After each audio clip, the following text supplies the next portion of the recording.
Mi trovo ormai da più di un mese in Argentina, a San Juan. Sono partito il 24 agosto da Milano con un programma annuale di intercultura. Il giorno prima abbiamo fatto un incontro con tutti i volontari e ragazzi in partenza a Seveso, dopodiché abbiamo tutti salutato le nostre famiglie e ci siamo fermati per la notte. Il giorno dopo abbiamo preso un autobus che ci ha portato a Malpensa, dove abbiamo preso un aereo che ha fatto scalo a Madrid, per poi andare a Buenos Aires, dove ci siamo spostati all'aeroporto di Ezeiza per i voli interni con destinazione San Juan.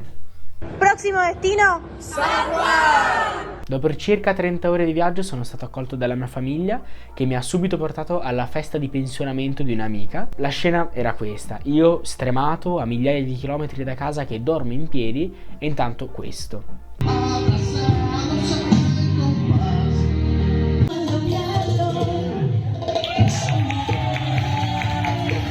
Da qui inizia la mia avventura. Nei primi giorni Raul, l'uomo che mi sta ospitando, mi ha fatto vedere i luoghi caratteristici di questa regione e me ne ha fatto provare le pietanze tipiche.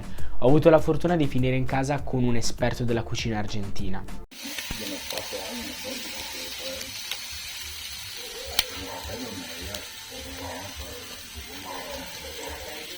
Il 1 settembre ho iniziato la scuola.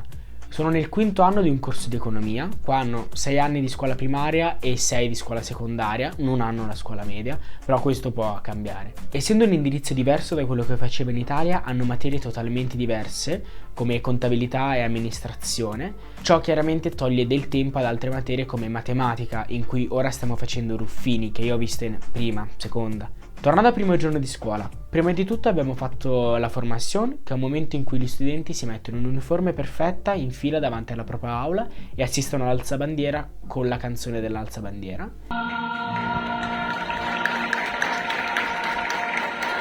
Dopodiché abbiamo pregato, essendo la mia una scuola cattolica, e a sorpresa la preside mi ha chiamato davanti a tutti per presentarmi, chiaramente senza dirmi niente. Ok, perfetto. Nella mia classe c'è un altro studente che sta facendo l'intercambio dall'Olanda, si chiama Django.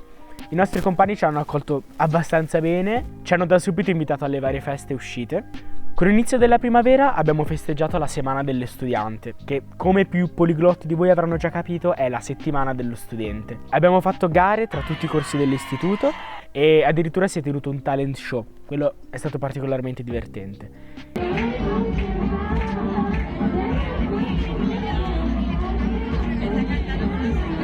Ogni corso ha decorato l'entrata della propria classe a tema. Il nostro tema era Hollywood, spettacolare, purtroppo non abbiamo vinto. Parlando di clima, qua è molto secco, siamo in un deserto praticamente. Da quando sono arrivato non ha neanche piovuto una sola volta. C'è uno sbalzo termico enorme, la mattina ci possono essere 8 gradi e pomeriggio 25. Il fattore determinante per la temperatura è un particolare vento che si chiama sonda, viene dal Pacifico, attraversa tutte le Ande, perde umidità e diventa molto caldo e secco. Alcune giornate in cui il vento era particolarmente intenso siamo arrivati a 40 gradi d'inverno, quindi stavo uscendo. Comunque oggi 38 gradi d'inverno, sempre per il vento. Infatti domani dovrebbe esserci meno vento e fa un pochino più fresco. E Inter Milan 5-1. Tra l'altro ho scoperto che questa è una regione molto attiva a livello sismologico, ci sono tanti terremoti e ce ne sono circa 3 al giorno, però sono molto in profondità, molto lievi, perciò non si percepiscono. Apro una piccola parentesi soldi, giusto per farvi capire un pochino il costo della vita qua, anche se non è affatto costante. Se state vedendo questo video dopo il 22 ottobre, dopo le elezioni, di sicuro l'inflazione sarà salita tantissimo e quindi non è più attuale, però giusto per darvi un'idea, questo paninozzo con le 2 brioche lo pagano 600 pesos, circa 70-80 centesimi. Mentre una di queste semitas, che è praticamente una focaccina strabuona, qualche centesimo. Tutto ciò secondo il cambio blu. Ho provato a fare rugby, ma non mi è piaciuto molto. Sono tornato al mio amatissimo tennis e l'Inter ha vinto il derby 5-1 e niente, direi che per questo mese abbastanza. Ciao.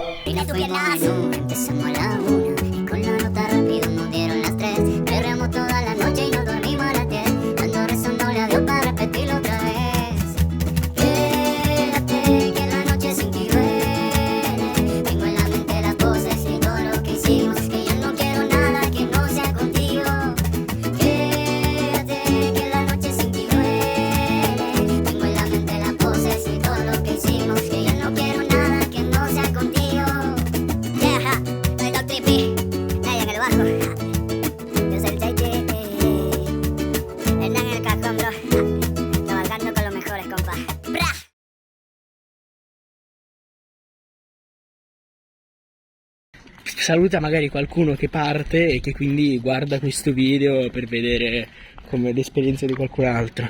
È un'esperienza meravigliosa, già da adesso vedo tutte le opportunità che può avere. Seppellire su montagna, bella ciao, bella ciao, bella ciao, ciao. Viceremo insieme, amala, pazza intera. Ah, vedete che là ci sono le macchine con delle bottiglie sopra, perché qua se metti una bottiglia sopra l'auto vuol dire che la vendi. Primo taglio di capelli argentino. E adesso stiamo facendo le empanadas. Ok.